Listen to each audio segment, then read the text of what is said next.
What's up guys? Welcome to an episode of PATTAY'S Performance. Today in the driveway we are going to be tackling the Bilt 2840.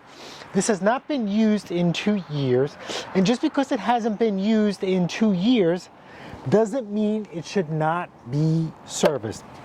I cannot stress this more than enough. You're better off buying a machine that's been used more than it has not been used, because sometimes when things sit, they need more attention than those that are actually get up, gone, and going. Her oil is overfilled, so we will definitely, address that with an oil change, okay?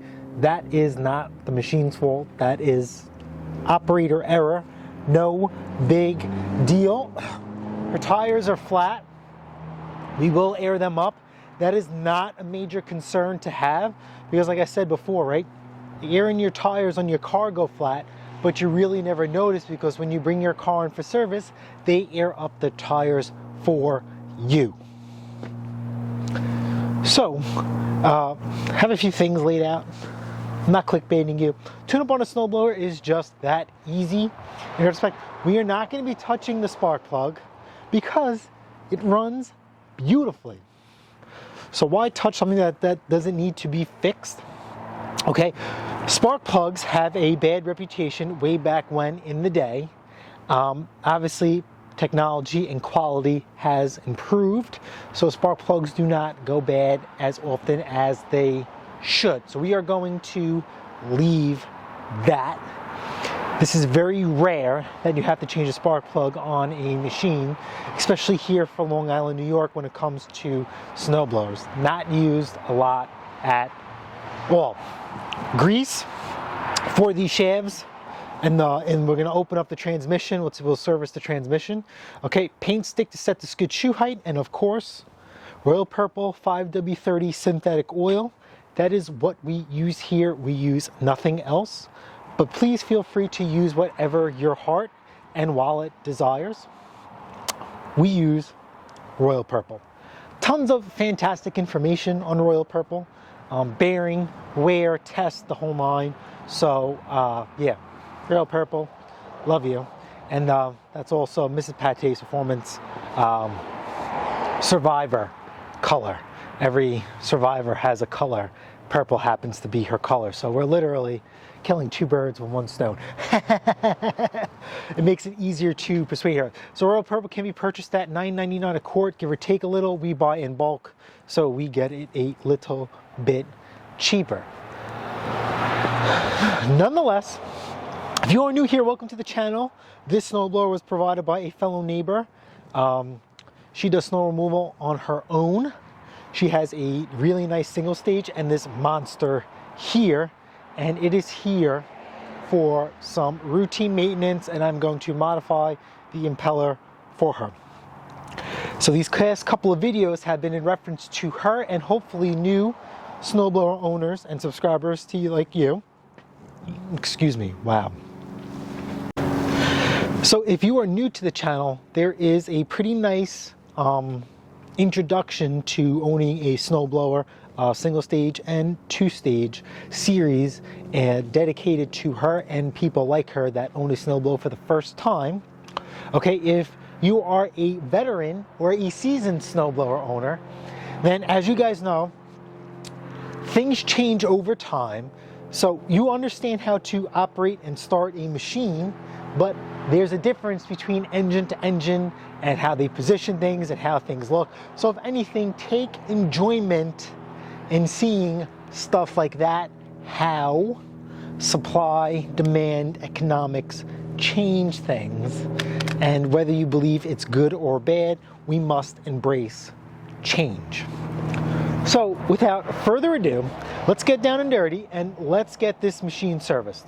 So we know how the machine is overfilled. We know the tires are flat. So we're going to adjust the skid shoes, because to me that's the easiest. Okay, but we have to air up the tires. Okay, on the side of the tire, there is going to be how much air you should put in there. And believe it or not, these monster tires recommend 14 PSI. So let's put 14 PSI in there. So this tire takes 14 PSI. That's exactly what you want to put in there. If you want to put more or less, that's entirely up to you. My suggestion is 5 PSI more or 5 PSI below. Don't go any lower than that. I am personally going to put 15. In our machines, actually I'll do 20. On our machines, because we run tire chains, you want that tread really kind of bolstered out. You know, I inflate 5 PSI over. On our personal vehicles, we go 5 PSI over as well. Remember, those are only a suggestion. Remember, these have to meet safety and industry standards. So I know on the vehicles, you get extended tire life when you inflate them. A little bit over. And I mean like 5 PSI over. Excuse the air leak. Have a line that popped and I need you to get it fixed.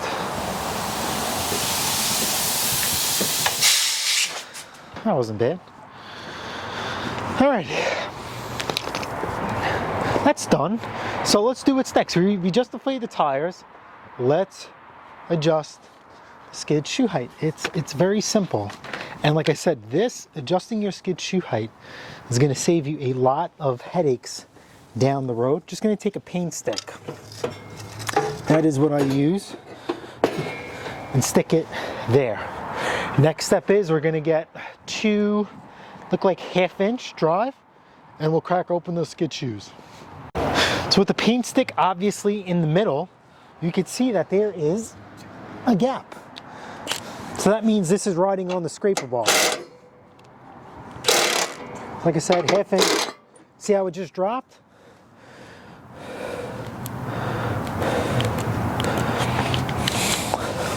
Pressure, support from the inside. You don't want to strip out the carriage bolts. And you just set your skid shoe height. What you do to one side, you must do to the other. If you did that side, you know how to do the other off camera.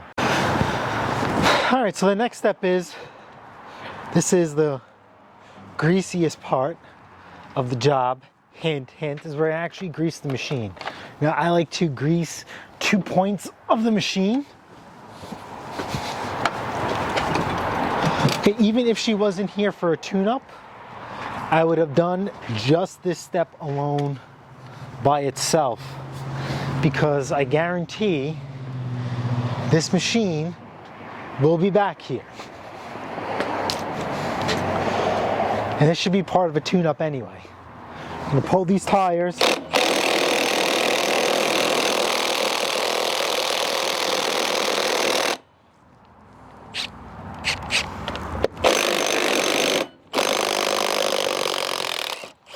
Here we go, I had to change the speed on this, right? We'll do it on the other side. No look, no look.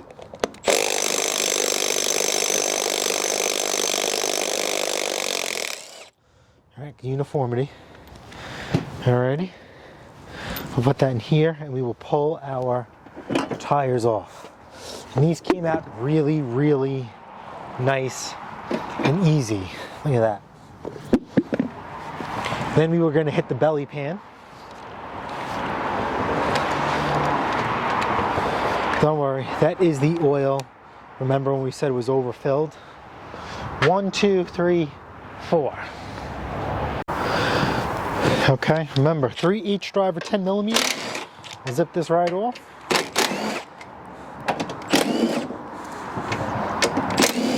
Remember, this is the service position, or what we like to say, downward dog. For all you yogis. Oh wow, they actually have some information on this belly pan. I'll share with you guys. I've never seen that before. You can check the friction wheel wear. It's got some wear to it. Pretty crazy. We'll get the angle view of the friction disc. It's got some wear, but it's in good shape. Look, no nest in there. That's a good thing. So obviously you can tell where that black stuff, that is the friction disc, and that's where it rides. So you just want to get into a good habit to just clean it.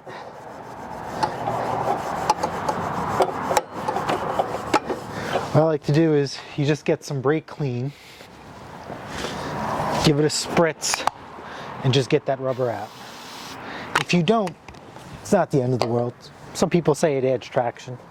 I have a buddy of mine who does what I do, and he actually likes to take a fine grit sandpaper and he roughs this plate up. He says it gives it more bite. Now, I'm not arguing with him. I like to argue with people. I respect him. He's very talented in what he does. I would recommend doing this if I had traction problems. Me and Mrs. Pattay's Performance, we do not have traction problems, so we are not going to rough up this assembly. Fun fact for him, or for you guys, is that actually his first job as a teenager was working at a mower shop. So maybe that's something old school they taught him. I don't know. I just never questioned him. Maybe I should. You think I should question him? So anyway, that is nice and clean now. I'm going to bring you, you know what? We'll bring you back out just a little bit. And this spins all the time. And then what happens, this doesn't. When you hit the lever, this comes down to here and spins. This is basically like a clutch and a flywheel setup like the car. We are going to be greasing the following points. We're going to be greasing the shafts, the friction disc where it rides, and this gear here. And that is it, and we are done. As far as greasing it, I put it in 6th gear, so it's all the way over. And then now, we're just going to get our grease. A little bit of grease. Oh, you can't see because I'm on Zoom. Okay. And we're just going to, outside the shafts. Okay, and then we're going to do inside here.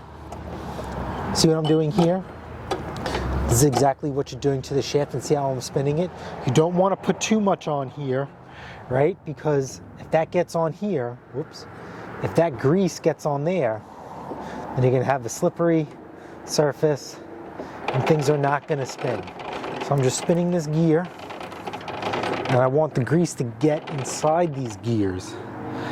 You want to reduce the friction of metal on metal wear. So I see I lubed this shaft. Now what we're going to do, put it all the way to reverse, because now we brought it to the other side. And we'll just grease this side of the shaft. Just like that. Okay? And then now what you do is you work it back and forth. If you come across a snowblower that's very hard to shift into gear, it's 110%. Most likely, they never greased the shaft. It's already greased one side of the axle, but here, we're going to do the side too. That's it. And when you grease it, make sure you pack some grease into the threads where the bolt goes. Right? That's all you got to do. And then if you want here, a little bit there, that plastic spacer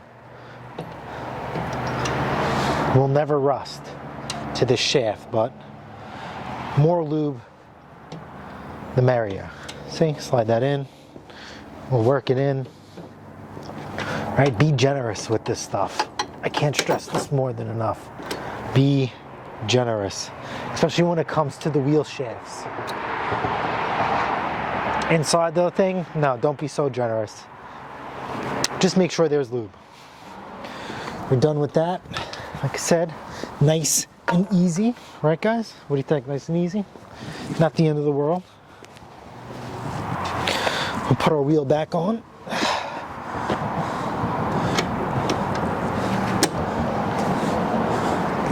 These go on a special way, and the machine will just kind of glide itself right in.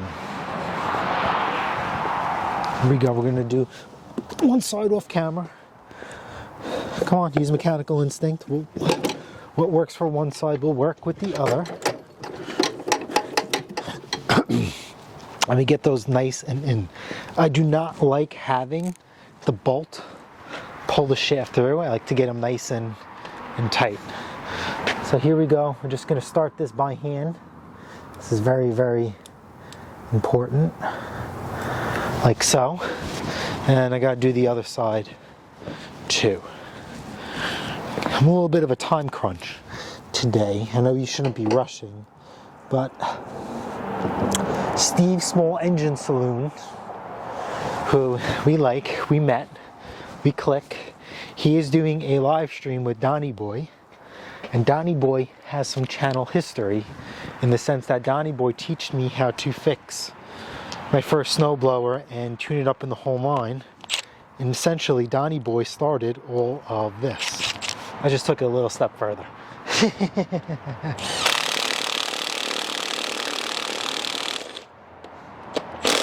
So there we go. This is obviously an impact. I have it down to its lowest setting, so it's okay.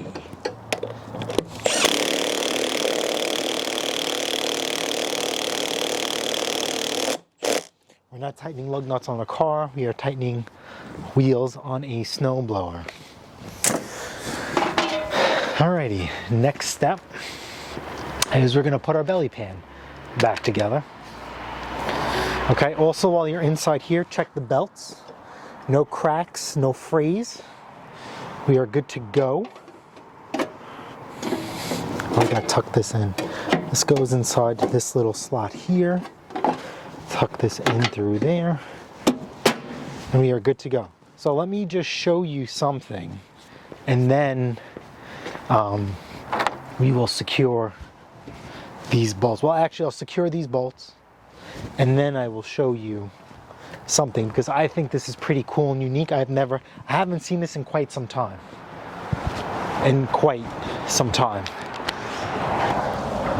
I'll zoom in on the camera. To me, this is a little bit old school, and actually, I like it. This is anti-seize. Use this with caution, because if you get it on something, it's going to get everywhere. Mrs. Pattay's Performance hates it, but she's used to it, and I'm not trying to be messy with it. This belly pan is at the bottom of the machine, and remember, we use snowblowers in the worst case scenario for metal, where it touches stuff wet, you know, and you don't want to rust stuff, and you don't want these bolts to be frozen in there. So a little bit of anti-seize goes a long way. I just give it a little swig at the end of the threads, because as we tighten this bolt down, the anti-seize works its way through.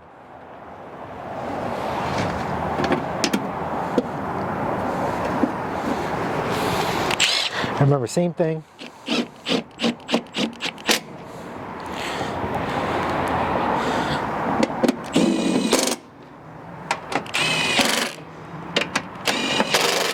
That's it. Look at this. Last but not least, we're going to warm up the engine, let it run for 5 to 10 minutes, and we are going to change the oil. Alright, so as usual, I have a lip in my garage from the concrete, so I set it up on that. If you don't, do as you please. Okay, I feel since it gives it a little bit more, let gravity kind of do its thing and get all the oil out. Have my drain pan underneath, okay, and then let's just give this a quick little zoom. Okay, just unpop your dipstick, just let it hang, unscrew it off camera.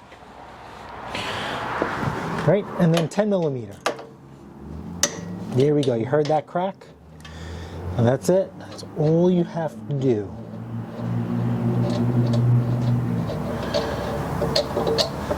Look at that, see how it's nice and hot? It's just pouring out. Tilt it back. That's it, see? Hot oil makes a difference. Oh, I forgot to see if you guys can see this. I'll back you guys out just a little bit.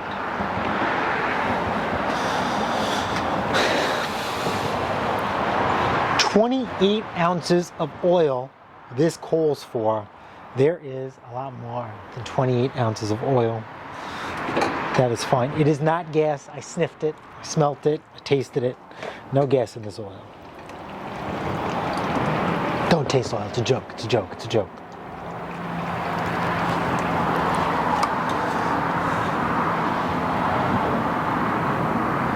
See what happens? The oil is nice and hot.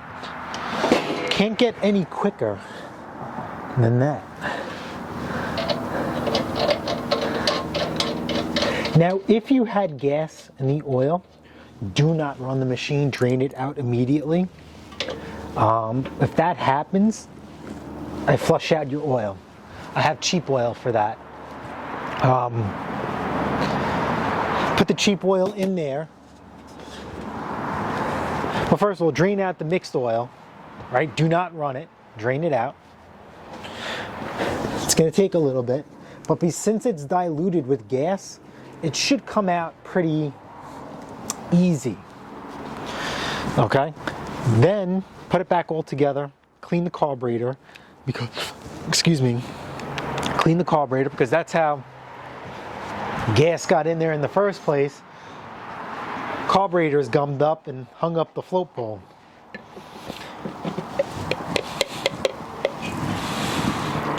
Then run the machine, get that cheap oil with the gas, whatever's left, mix in there, mix it out, and then change it again and put your good stuff.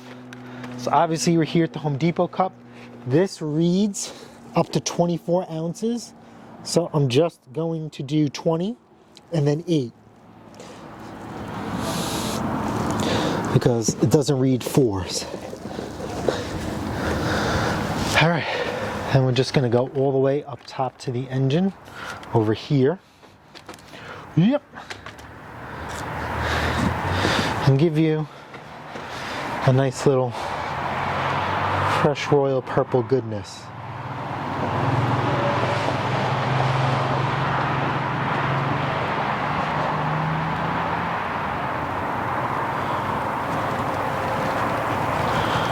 Like that.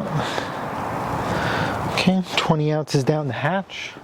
Off camera, I will just do the final 8.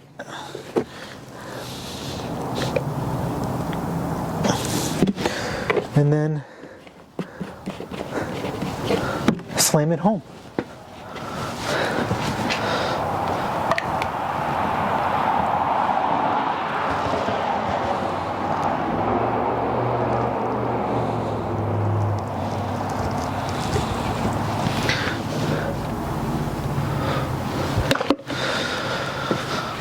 I put that aside.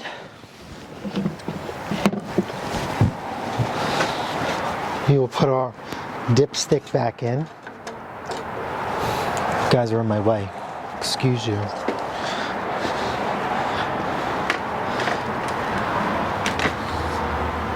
And focus here on the machine. Remember, off in the off position. Give it a couple of pulls. Work this oil in the machine. Here, we'll just check for poops and giggles. Always want to clean it. One more time, and we are spot on. Okay. Now, we could run it.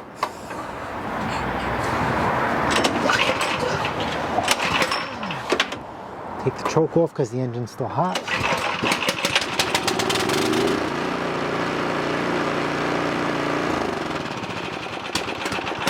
And that's all you need. We'll check it one more time, clean it. Look at that. Spot on, baby. Right above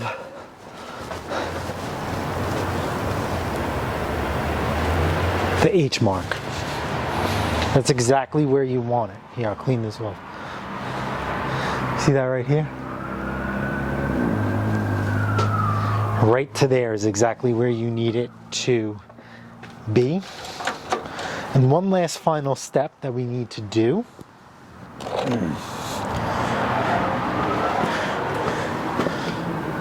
Excuse me, I just want to get this out of the way.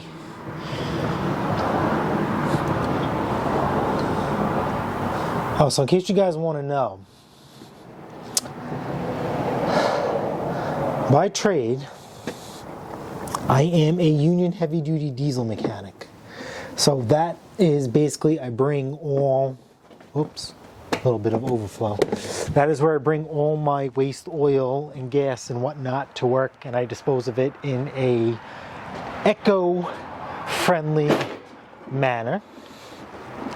If you don't have that luxury, then you have to bring it to a repair shop or your local auto parts store. They do not accept gas. My suggestion to you is bring it to your local mechanic shop if you use them, and they should take it and be honest. If you're going to do it frequently, then I would say give them a little bit of persuasion. Small businesses now than ever need a little bit of help, and sometimes like a little bit of paint goes a long way.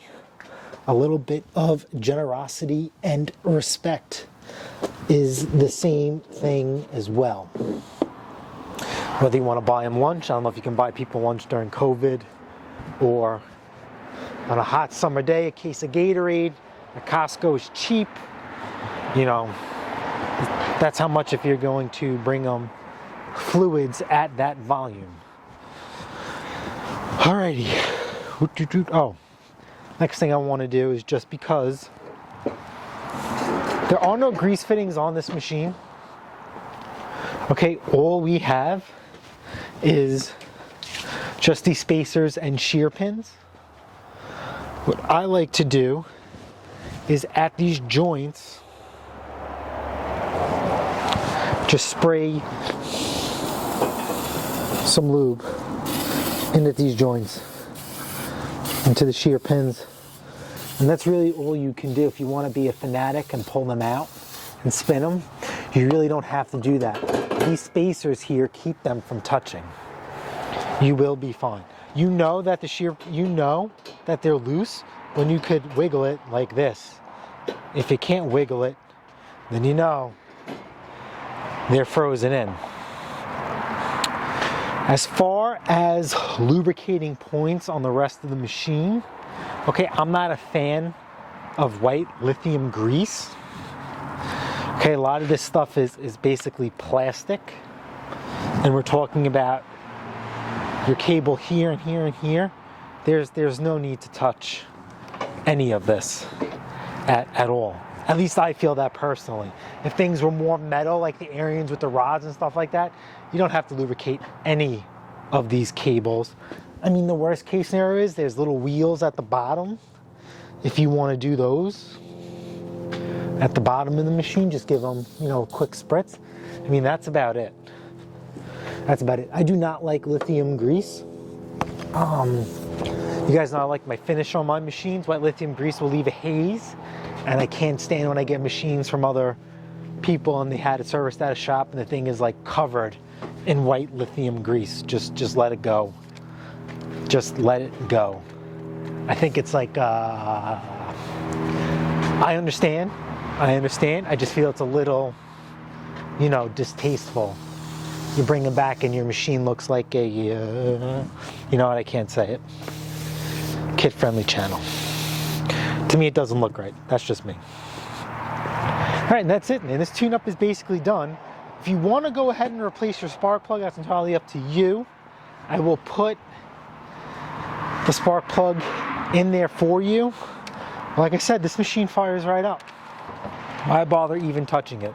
It's not going to be a problem for quite some time. Our spark plugs on our Arians are still original to the machine. They're the original champion plugs.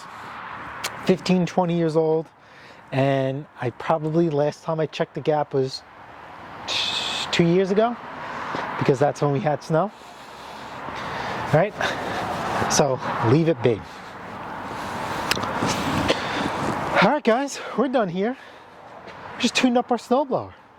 It's ready to kick some butt, kind of, sort of. But next thing to do on this, we're going to modify the impeller for her. We're going to throw snow farther than stock.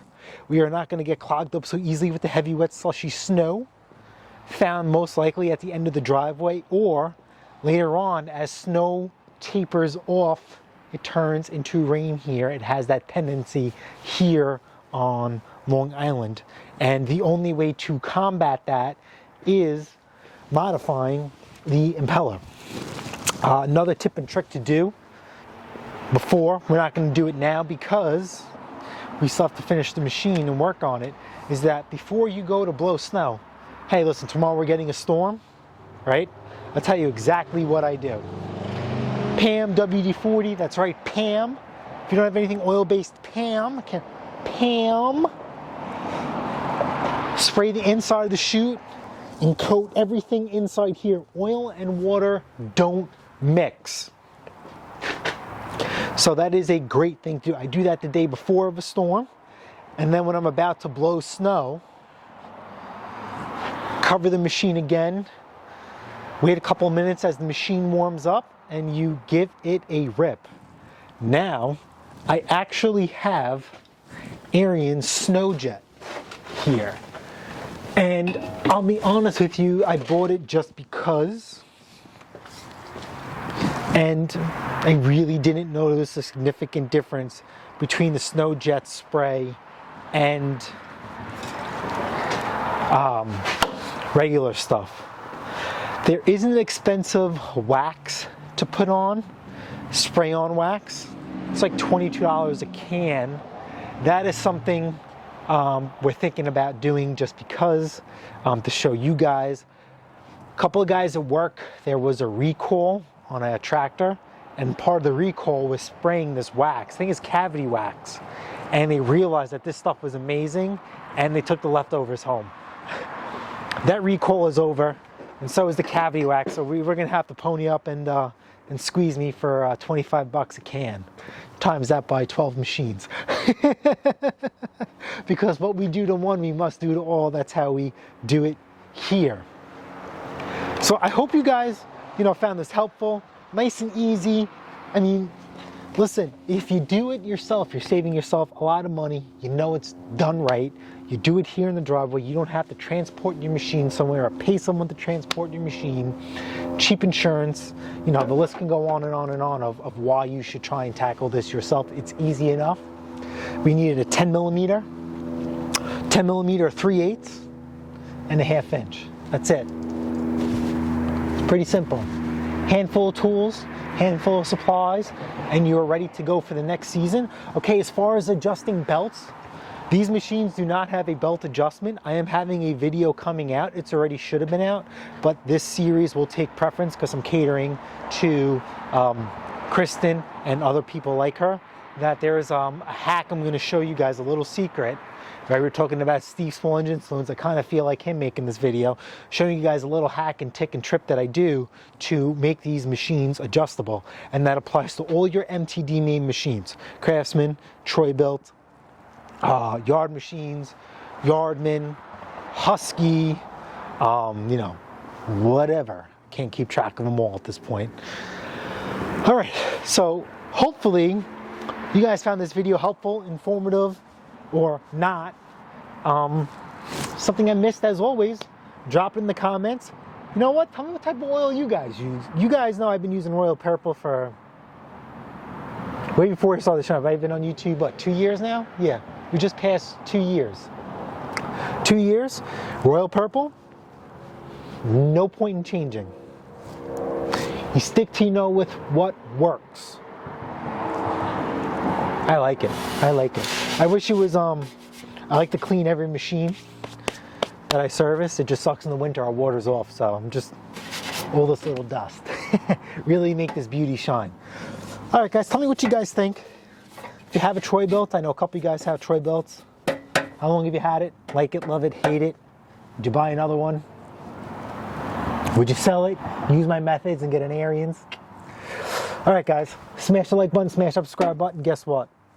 I'll see you guys on the next episode of PATTAY'S Performance. Later.